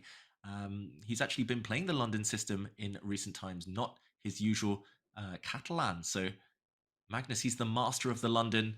He loves playing in London and he loves playing the London system. He's one of a kind. But okay, have you seen this before, Tanya? Magnus sacrificing a pawn. And the players are blitzing out. So I think they've seen this before because they're making their decisions really quickly, David. It's not familiar for me at all. So I'm going to throw the ball to you. What do you know about this opening and this position that we've got? Ah, dang. I was trying to dodge the question myself. I know it's playable. I've actually seen this position before, but I've never studied it myself. I've seen it in a few top level games where black has good compensation due to the fact that this white king is actually stranded in the center for a long, long time. But yeah, ultimately, I do believe in white's chances if the white king ever gets castled, even at the cost of giving the pawn back. And right now, let's remind everyone, Dennis is the one with the material advantage. So if he's going to suffer for something. And look at Magnus on the camera, Tanya. What's that? Has he forgotten his opening theory again? It's so many things. I think it could be that, but it's also the exhaustion of the day. I think one can't underestimate how much chess Magnus has played today and how difficult this match has also been so far. David, a temporary extra pawn for Dennis, but there's a pin on d2. The development isn't over just yet, so you need to be a little careful with white, play a little precisely. But it feels as if Dennis is super well prepared. He's barely used any time on the clock. It's Magnus who goes into the first big thing in the position. I would say Out of the first few moves, a gutsy decision against Magnus Carlsen to trade queens, but it's Dennis Lazovic who's better prepared. Yeah, it's really brave. I mean, from my limited knowledge of this type of opening, as Magnus reacts again, yeah, from my limited knowledge, black is totally fine. It's got a good reputation for black. But of course, you need to be accurate if you sacrifice to pawn. Magnus kind of winces. I'm slightly surprised at that. It looks like his last move is healthy, Tanya. He's got a clear plan to who needs to castle when the queens are off. He's going to play rook c8. He's going to try and connect his rooks, bring the knight out to c6. Um, Suddenly it's Dennis who's looking off to the side, looking off to his left, which normally means a player's recalling something they've studied before. Tanya, big opening battle. Was this something we were expecting? We were expecting something offbeat by Dennis, something that asks early questions to Magnus, and I think he's managed to achieve just that. What you really want with white is to develop that f1 bishop. For me, the most natural looking move in this position would be e3. I want to start capturing that pawn. I want to take out my pieces. I want to unpin myself with a potential castle or a king to e2. But David, the idea of rook c8 seems to come in so quick, and then you're calculating all these lines with the c pawn moving forward. Things I think are about to get messy really soon in this one. Yeah, it's feels like it's been a game of double bluff. Magnus was like, "Okay, you play the London system if you want. I'm going to play this really direct, really ambitious variation against it, offering up a pawn. If you take it, you better know your stuff." Dennis was like, "Okay, I'll take the pawn. Do you know how to react?" And Magnus does. Look at that. The blue arrow appears. Your c3 move on the cards, Tanya. That was a really critical moment, and wow, pawn trade quicker than you can call it, but. Magnus, is he trapping this white rook? It's running out of squares. I'm trying to find the right square for that rook. The two Whoa. bishops are dominating a lot of it, and look at that. That's not a move that Magnus probably had on his radar. Look at him on the camera, but it perhaps was the only move in the position, David, to not lose material. Yeah, let's just do a quick action replay. That was so fast, blink and you miss it. I want to show a few cool tactics that were actually hidden beneath the surface there. And it all started after white's a3 move, hitting the black bishop.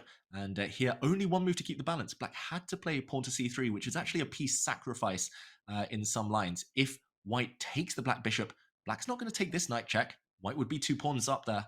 Instead, he was going to take this pawn and remain a whole piece down. The white rook, though, lacking squares. If it moves to safety, for example, now rook to c8, and watch out, the rook's coming in. If the bishop moves, whoops, rook to c1, and black's b pawn will soon make a new queen once the white knight is removed as a defender. So Magnus actually sacked a piece. Dennis said, "No thanks, I'm going to trade."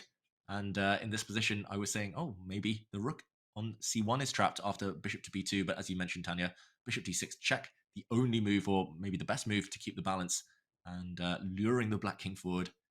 Another check, a fork, and once the black king retreats, this is the position. The dust has settled.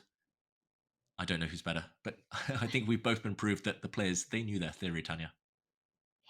Well, and we do know that white has still that extra pawn. So the pawn remains alive, but in compensation, white is behind in development, still needs a few moves to consolidate. Meanwhile, Magnus isn't giving those moves away. He continues to put pressure, now capturing the c file, offering a trade where the other rook will join the party and end up on the c2 square.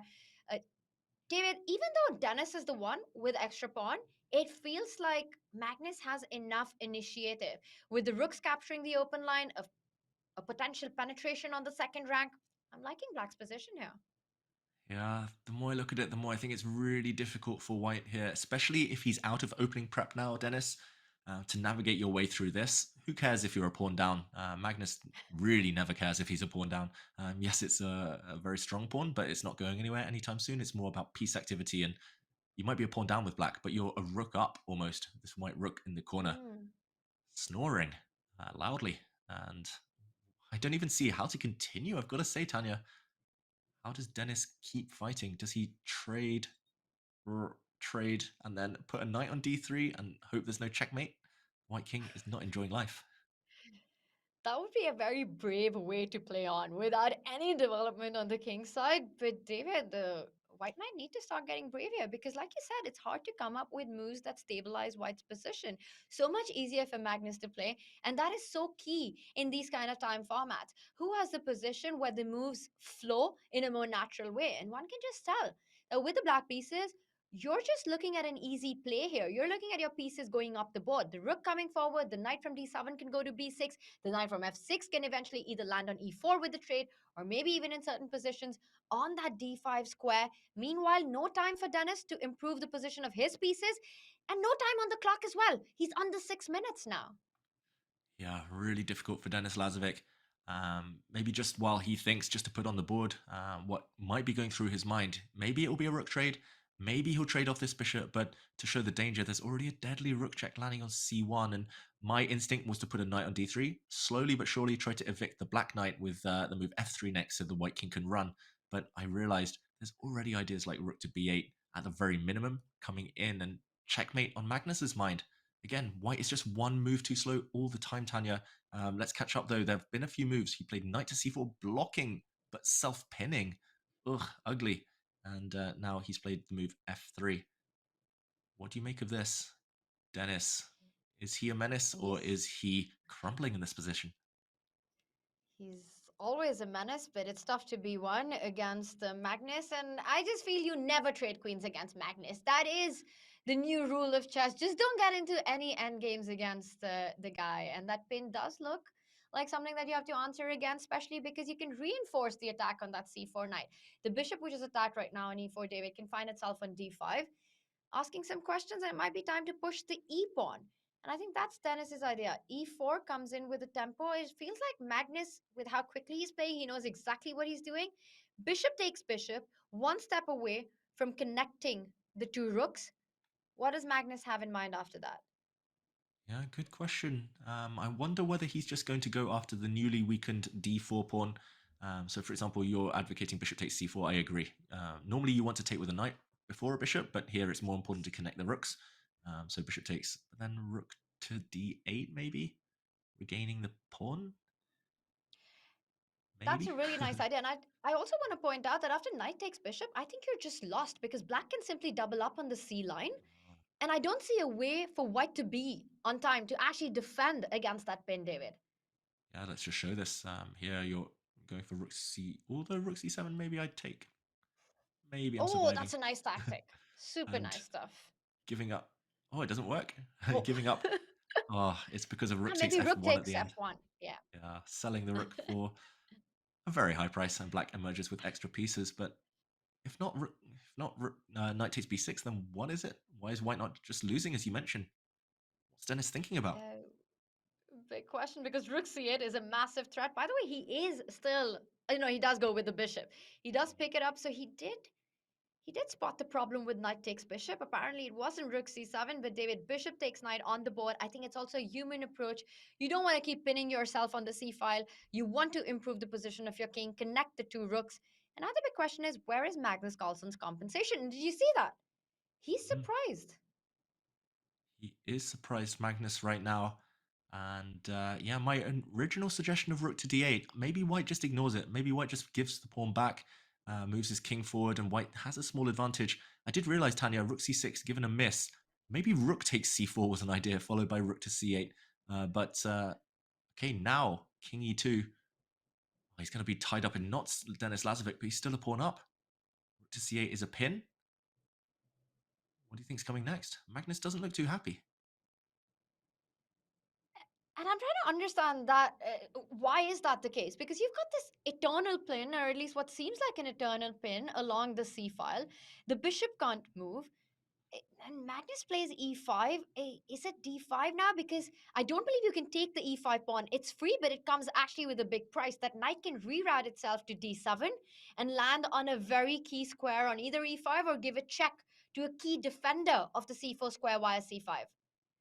Yeah, taking this, kind of allowing your king to get checked in all sorts of directions as well. It looks terrifying. So Denis Lazovic, he won't know that this was actually a mistake from Magnus Carlsen. I'm not sure why it's a mistake, Tanya. Like you said, d5 closes the position. So white's actually a pawn up, but black's knights favor the locked up center there. Black's knight, I guess, can come around via e8, d6. That wasn't the move, apparently. But I wonder what was. That's really, really confusing, I think, for Yes. both players. And David, I wanted to point this out. I think for white, the idea is simply to double up on the c file, and that rook on c2 is guarded by the king. And once that h1 rook lands on c1, and you unpin yourself. So Magnus just has one move to try to put pressure, but it's not clear how he's doing it. And once the pin is unraveled, white can start playing for more. Definitely. Dennis is playing for more. He's got 3.5 minutes. That's enough time if you remain a pawn up. I don't see it. Tanya, I think, well, I mean, Magnus doesn't see it. Did you see that on the camera? Just reacting. He's like, oh, I'm just a pawn down. What's going on? D7? That looks like a bit of an odd square. Superfluous knights, as they say, when the knights are treading in each other's path, they both want to use the same square. I thought the knight was actually going back to the more natural outpost on d6.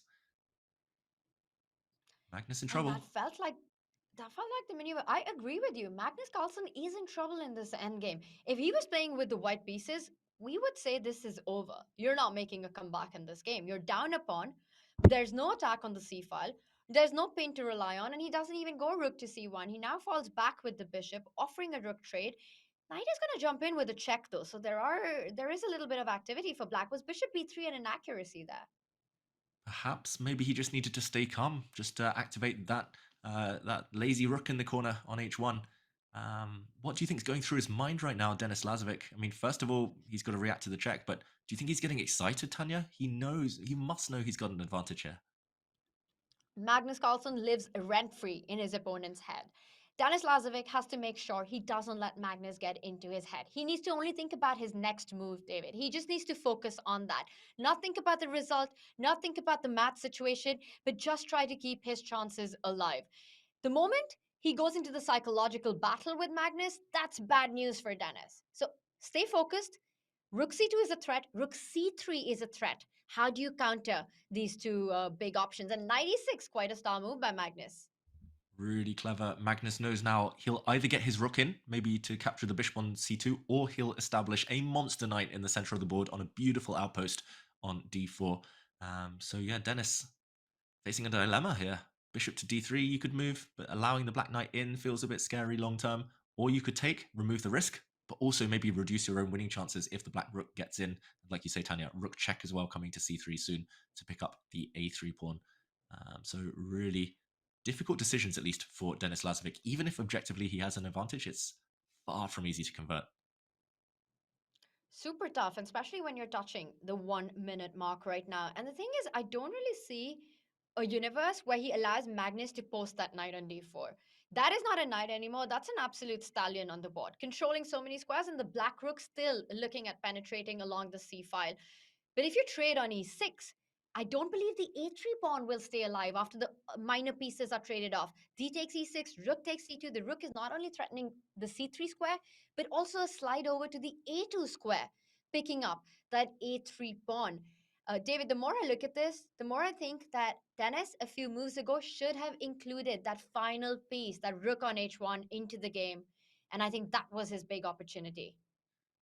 Yeah, there we go. Magnus blitzing out the moves now. He actually takes that pawn first. Tanya, really clever, really instructive there. This f7 pawn is going nowhere, so Magnus will restore the material balance. There we go. It's 4 pawns against 4 pawns. Only white should be able to win because black's e-pawn is a weakness, but surely not enough. And more importantly, the white knight cannot get in. It can never step forward without being traded off with a dead drawn rook endgame. Tanya, predictions now. Do you think Magnus is safe enough? Do you think he's going to get the draw that he requires? I think so, David. I think the answer to that is yes. Now that there's a material balance, the a pawn about to start rolling down the board, but watch out for a rook c6 check. It's important to keep that knight on b6 defended for just now, so you can't rush with it. But the simple fact is that black has a passer, while white still has to get work done to get g3, f4 in. If you're doing that, and he does it, he's going for the idea, trying to create a passer of his own, get f4 in time. If you can create a central passer, then I think we still have a game. But to answer your question, Magnus is holding this, especially with Denis under 3 seconds. What's going on with the clock? The clock's losing its mind as well. The clock scaring us there. I think he did have enough time on his clock. He's now at 16 seconds. Making a decision though. Pawn to f4. He's going for it. I mean, I like to ask myself, what would Magnus do in an endgame? And I think Magnus might have started by pushing the h-pawn first. But this one is very direct. big threat now to just simply capture on e5 and in some universe to capture on g7 as well. So asking questions, Denis Lazovic. I'm not going to rule him out yet, but 16 seconds against 5 minutes. I mean, you inadvertently mentioned the clock, Tanya, but that might be the key. How does Denis keep taking risks with no time? And Magnus has got so much time to calculate. Surely Magnus doesn't blunder with 5 minutes on his clock. But it's still game on. We were talking about creating passes, and Dennis has managed to do that in 2 moves. And again, the a pawn needs to defend the b6 knight. So you're not in time getting a5. The knight from b6 can't jump to c4, the ideal square, because the rook on c7 guards against any threats of the pin along the second rank. David, it's a game for all three results, but the clock is the scary part for Dennis. Completely agree on that. Giving a check, I think he's going to start pushing the pawns next. Yep. Actually, the professional thing to do would be to check a couple of times and repeat, gain a few seconds on the clock, but Dennis goes first, f5. Oh, but he's let the Black Knight get back in the game, back alive. If the Black Knight ever lands on an outpost, Black should be safe, but still some tricks. Magnus has to walk into a pin himself. Oh, this one is, yeah, still so tense. Dennis is not out of it. He's been doing everything right apart from play quickly on the clock. Ooh, knight c4 though, a bit of a threat. Rook g8 coming. He's still creating threats, Tanya. This is getting tricky, and a nice square for Black's knight. They're controlling that c4 check, so that means we've got a trade. If Black does pick up that knight on c4, do you even have time to pick up the pawn on h2 next? You do, and Rook games, they don't grant the most winning chances. It looks like Magnus temporarily a pawn up, but will lose his a7 pawn. It's just about whether he can force the draw now. I'm not sure how exactly. White still threatens ideas of Rook a6 check. The e pawn looks quite scary. Magnus needs to trade off another set of pawns. Somehow he needs to get this f5 pawn gone, but not easy to achieve. Central pawns are always the best pawns in Rook games, Tanya. Still some chances. And one of the big chances, a rook a6 check, and if the king would have moved to the center of the board, there are mating patterns that actually exist in that position. So Black's king has to fall back. Dennis not getting greedy. That pawn on a7 isn't going anywhere. He's eyeing that e5 square for the king, trying to set up a kill zone on Magnus's king in the back rank. Yeah, this is like watching Magnus Carlsen himself, the way Dennis is playing this endgame, but it should still be a draw. Note how Magnus went with the rook to the side. He's going to check the white king from the side, or at least keep the white king honest.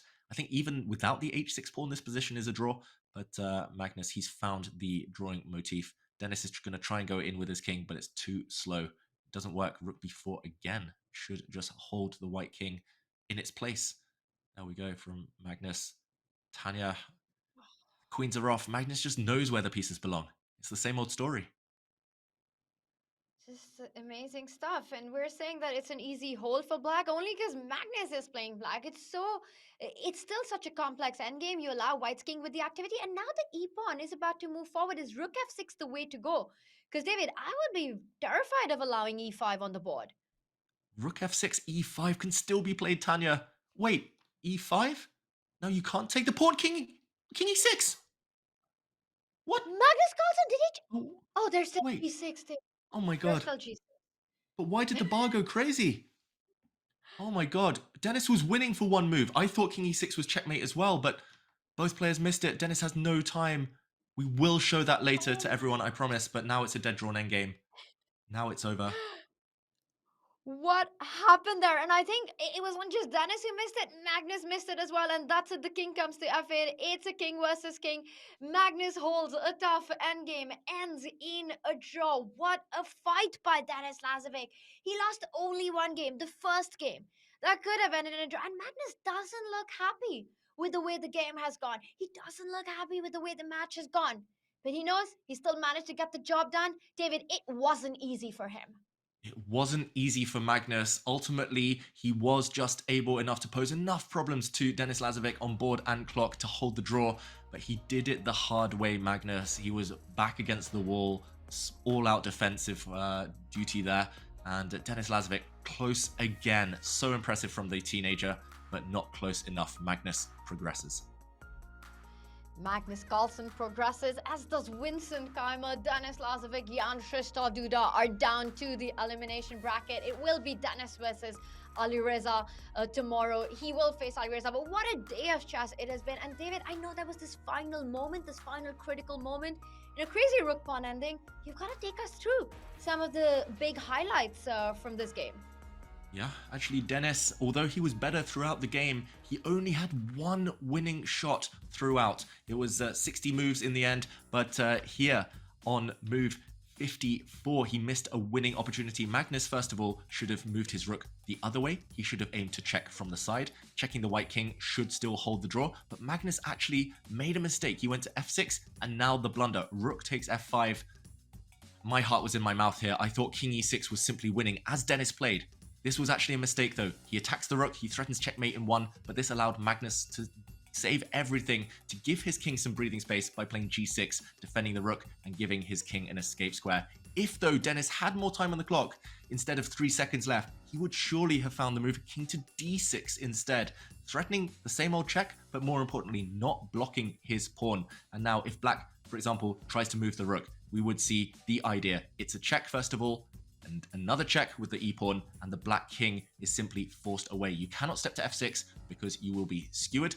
Instead, if you move to g6, then the white pawn simply steps forward and there's no way to prevent it. The promotion square is guarded. Black would lose his rook for this pawn. Magnus would then have been forced into an Armageddon. Dennis Lazovic in this position, choosing the wrong square for his king, and ultimately Tanya, that's the fine margin at this top level between a win and a draw.